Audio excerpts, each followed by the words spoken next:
You ever start talking about Drake and Josh and then get cut off by the Let's Play episode ending?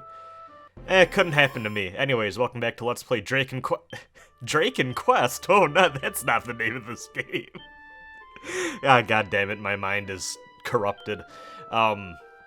Anyways, welcome back to Let's Play Dragon Quest. We are going to get to the first dungeon of this game this time around, and also something that actually I noticed that I think is new to this version of the game, which is kind of a nice quality of life feature. If you try to cast the heal spell on yourself when you're on full HP, it just won't cost any MP because, you know, it's superfluous. Like, the game kind of stops you from wasting an MP, which is a neat thing, and maybe that was in other versions of the game. I just never noticed it before, but I think that's new for the Switch version here. And actually, I should clarify too, the Switch version is actually a port of a mobile version that came out a few years back. Dragon Quest 1 through 6 all have mobile versions. 1 through 3 are based off of the Super Famicom versions with a few touch-ups graphically. And 4, 5, and 6 are all ports of the DS versions of the game, so you play it with the phone vertical. It's very interesting. Yeah, and we got another level up with Aleph here. And one thing I should mention, in addition to the fact that we got our first offensive spell, one of 2 in this game, 2 healing spells in this game, and 2 fireball spells, so we just got Sizz, which is pretty useful for quite a bit here. It tends to do a bit more damage than what we can deal physically right now. But I'll get more into the mechanics of spellcasting this game in a little bit. But one thing I do want to correct myself on from last episode that I realized when I was listening back on it. I said that Dragon Quest started to have Middle English style localizations around the time that the DS games came out. That's actually incorrect. The original Nintendo Entertainment System games kind of went for a similar thing, but then when those games started to get released on other platforms, like even I think the Game Boy Color ports, and even I think the PlayStation 1 version of Dragon Quest 7, they just kind of went for a more modern sounding script, I think in part because of text size limitations and problems with that, but then they went back. So it's never really, it wasn't like, oh, it used to be more like standard English, and then later on they decided to make it more like ye old sounding. They actually kind of went back and forth, and actually some of the names, as I understand it too, there's kind of a back and forth with the localization terms that they decided to stick with, which I think is kind of a shame in some ways, because I think the Japanese terms are fine. And I think it was, you know, as it was back in the day, sometimes they just change stuff for no reason. And I thought it was kind of like fixing their mistake when they went from the, like, saying, like, Lodo instead of Erdrick and stuff like that. And I kind of wish that they just, after they changed it over the one time, they didn't try to double back around to the original localizations, because I don't know, I think Erdrick sounds a little silly, and like in the Japanese version too, it's Princess Laura instead of Gwaelin or whatever her name is, and I think that the English, the new English names kind of sound a little goofy. I wish they just kind of kept it to what the Japanese version was, but whatever. Now I'm starting to sound like someone who's about to start bitching about Fire Emblem Fates minor localization changes and, you know, have the cork board with all of the different, you know, tacks and red string running across it like a madman. So, there you go. You can see the Dracolite here, hitting me with the Sizz spell.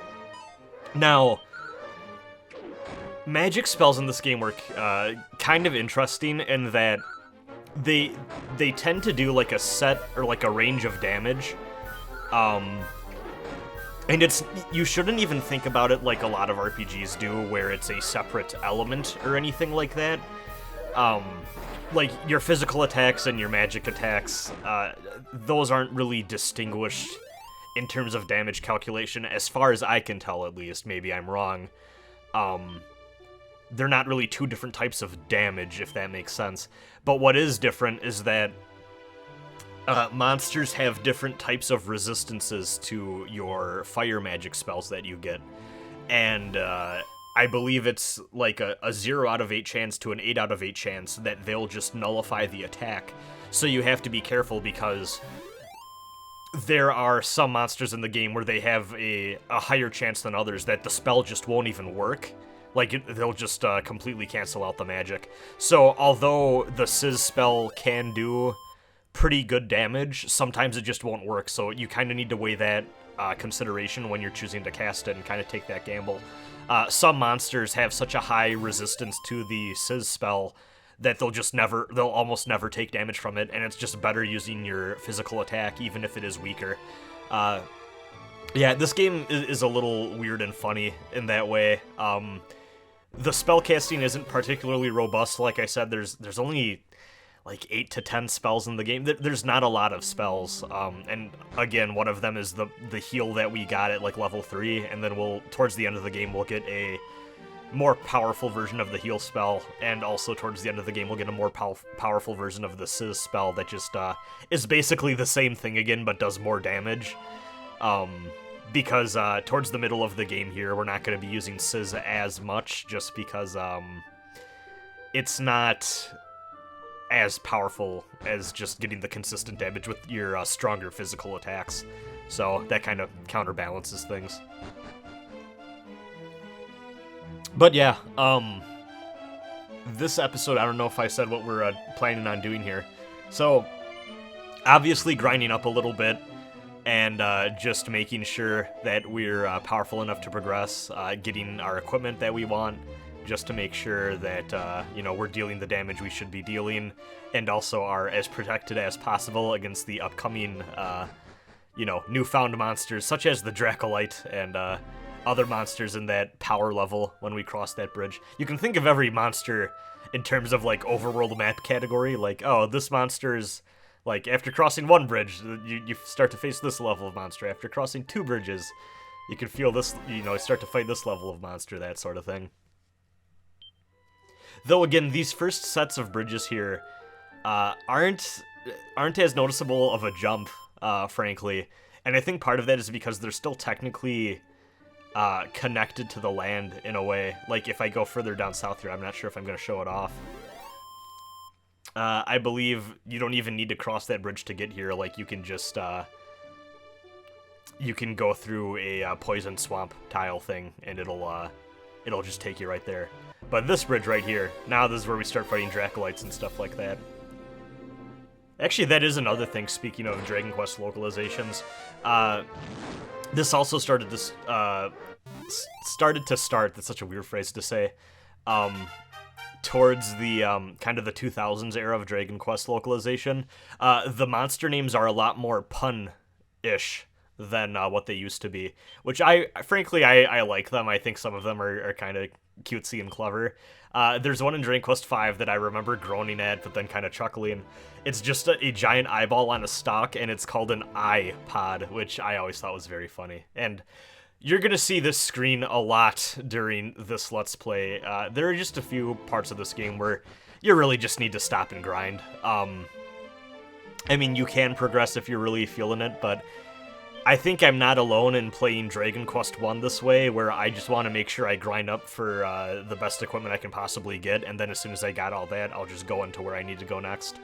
So we're going to buy the copper sword here. And I think I'm just checking to see what I all got on hand. I don't think I'm going to get that chainmail just yet. I think I wait a little bit to get that, but we're more than fine with this. But yeah, definitely want to get that copper sword. It's just a more substantial weapon than our bamboo spear, which really is only slightly better than just fighting with our bare fists, to be completely honest with you. I think I'm going to stock up on some torches here, yeah. We're going to need torches because, like I referenced last episode, we are going to be exploring a cave a little bit to the south of this town. Oh, and also, one more tip, just if you're grinding this early in the game. So you can see right here that the Galenholm inn costs 6 gil, which is 3 more gil than the starting town, which I wish I remember the name of the starting town. Hold on, this is bothering me. I'm gonna look up a map. just so I can look. Hopefully this name is still accurate. Breckenary. I don't know if that's still the name of the, I'm sorry I'm googling this, but, you know, we're just walking. We got nothing else to look up here as we make our way south. Yeah, it looks like Breckenary is, used for the town, and Tantagol is the name of the castle. Oh, but this is curious enough. Apparently in Japan, the town and the castle are called the same thing, but then in the English versions of the game, they always have the town and castle names separate. That's interesting. Huh. Never knew that before. You learn something new every day. I'm happy I looked that up now.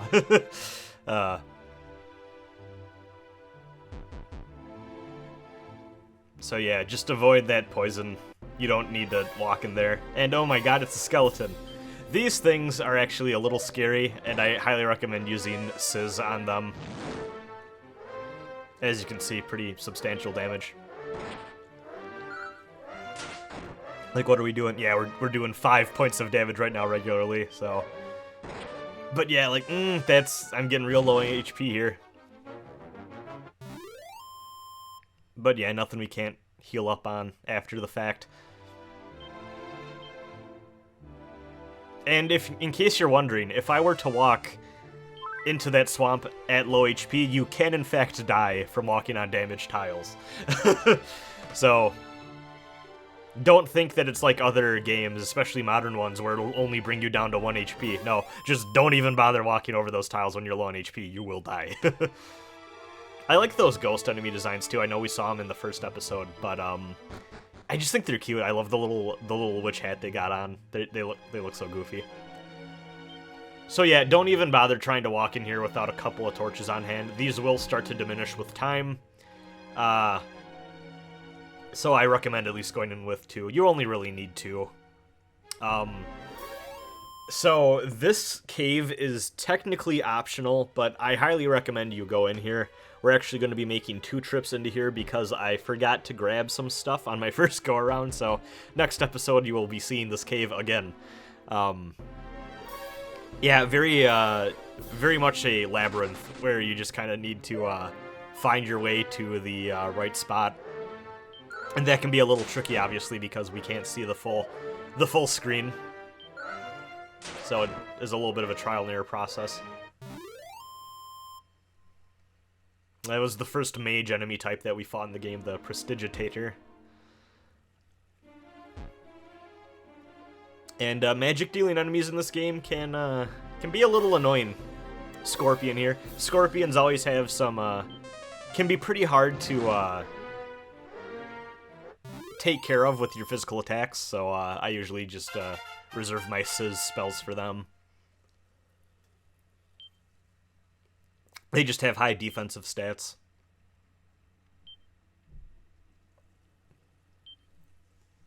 Now that I think about it, I think that may be something that does differentiate between, like, Sizz and your physical attack points, too, is I think that the magic deals a specific range of damage and just ignores the enemy's defense, I want to say. At least it feels like that, because there are some enemies that, like our friend the Scorpion there, just, does not seem to take as much damage from physical attacks because they're so heavily defended. Okay, so I actually just paused my audio recording and went to go look this up because it was bothering me. Yeah, it turns out I was right. It is just a range of damage. And they actually made the range more powerful for the offensive magic, the damage it does in the remakes, which I never was aware of. I've only played the NES version of Dragon Quest, also known as Dragon Warrior, because of copyright issues that were going on until like the early 2000s. I think they were finally able to start bringing these over as Dragon Quest instead of Dragon Warrior.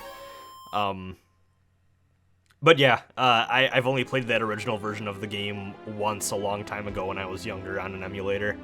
And ever since then, my first experience with the game was with the Game Boy Color version. Then since then, I've just played the Super Nintendo version and now this version. So, yeah, I never knew that the remakes actually buffed up the magic a bit, which is probably a good thing, because even in this version, sometimes it's a little dubious whether or not the offensive magic is even that useful in some parts of the game. So yeah, I think that's a good change. Running real empty on magic points here, but don't worry about it. You saw that door in the cave. Not too often you see a door in a cave, frankly. That was basically a shortcut that if we had a magic key, which we'll get some later in the game, we could have used that to, get to this staircase earlier, basically. Well, not this staircase, but it's a second staircase, and it's just cuts our travel time a little bit shorter, but frankly, it's not even really worth it. And more often than not, you're probably going to be playing through this cave as the very first part of the game. There's some tough enemies in here, though, like the fight guys. Even those lunatics that we were fighting are a little somewhat tanky compared to other enemies at this point in the game and can be a little annoying. But yeah, I highly recommend you go through this cave as the first area you really explore in this game, just because it's pretty simple. Maybe a little easy to get lost, but even if you do, hey, that's more experience and gold for you. I decided to make a break for it because we just got that 500 gold, and if you game over, you will be warped back to Tantagle Castle, but your gold will be cut in half, as is, a common penalty in a lot of games like this. So we just got that 500 gold. We could really use 500 gold because, we're in the early game here. That's a lot of money. So I decided to just start fleeing from everything, and I figured I would just show these all off because, it's not guaranteed that you're always going to escape. But I do find that this game's flee command is very generous compared to a lot of other early RPGs. Sometimes you'll just find enemies that you really have trouble escaping from, but not often. Just keep making a break for it. The scorpion got a good hit on me, but oh well.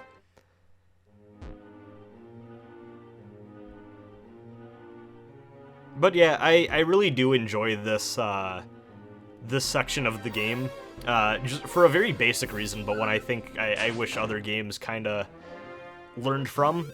This is just a cave. There's no boss. There's just some cool treasure for those players that want to go explore something and just poke around and see what's inside. It is just a cave, and I appreciate that so much. You don't even need to go here for anything. It's not necessary for beating the game. It is one of 4 locations in this game, frankly, and you just don't need to go here. I think I said last time that there's 4 dungeons in this game. That's kind of a misnomer. There are 2 caves, one of which you have to go through, but you don't really need to explore all that much, and then there's this one which you don't even need to go through at all.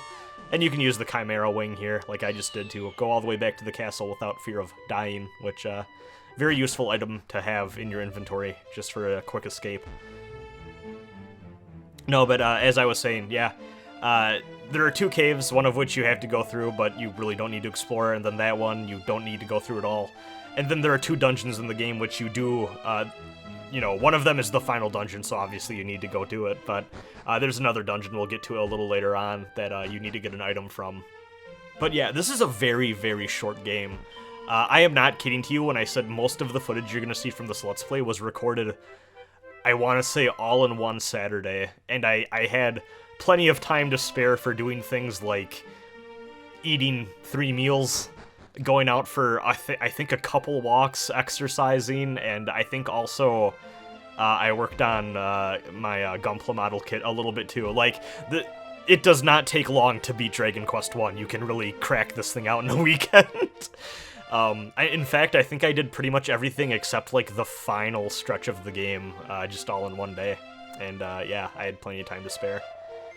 We're gonna get this Iron Shield with that money. What you can do, in that first inn over in Breckenary, I hope I'm remembering that name right. I just can't remember the name of that town ever. The first town in the game, I'm just going to keep calling it that. You can deposit your cash, and then that money is safe, and if you die, you won't lose any of that money. So if you ever are in doubt, you can always go back to that town and just start, building up your savings account. Invest in a Roth IRA, as they say. You know, feudalism was probably well, I don't have to say probably, it was a bad time, but you know, at least they didn't have to deal with student debt. Oh god, that was really weird. Audacity, like, froze up and crashed on me as soon as I said the words student debt, which felt like I was being hacked by the CIA or something there. Like, I was spilling the beans. That was really fucked up. God. I've been doing this for years now. I've had plenty of awkward and bamboozling technical problems when recording Let's Plays, but that was by far the funniest. It's like I activated a code word that I wasn't supposed to say. But yeah, shoutouts to anyone out there still dealing with student debt and trying to recover from that. It's rough out there. I'm happy I have mine paid off, and yeah, it's definitely an uphill battle, and my heart goes out to everyone who still has to struggle with that bullshit because our economy is fucked. If only it was easy like in Dragon Quest, you could go out and beat up scorpions and they could drop gold. I'm starting to sound like a bad gamer webcomic from the mid-2000s now. Like, what I said could literally, and probably has been made into a really terrible Penny Arcade strip of some kind. But something to note is, since we leveled up to level 7, we now have the Snooze spell, which, as it sounds like, it will put enemies to sleep. So this does have its uses, but unfortunately it's not as useful as I think it should be. So yeah, you kind of just got the gist of it right there.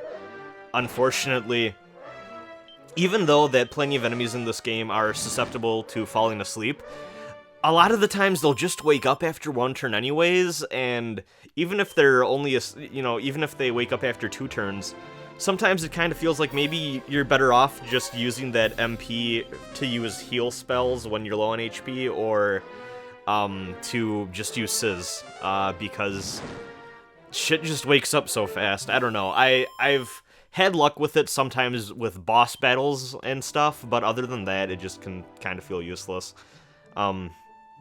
As the episode comes to a close here, one other thing I wanted to reference is the fact that if you play through this game multiple times, you may notice that your stat growth per level up is different. That's actually because your character stat growth is determined by the name you input at the beginning. It'll run that through a formula, and then that'll determine your character's growth rates and whatnot. Towards the end of the game, even towards the middle of the game, it all sort of evens out. I wouldn't worry about it too much. If you really want to min-max your character in the early game, you can look up good names to name your character, but it's such a minimal thing, and this game's so simplistic and frankly pretty easy in the grand scheme of things. I don't think you should worry too much about it. Just name your character whatever you want to name your character. You don't need to get that little extra boost stats-wise. I don't think you might as well just enjoy the role-playing aspects and name your character or whatever. But yeah, that's the end of the episode. Have a good one, everyone. See you in episode 3.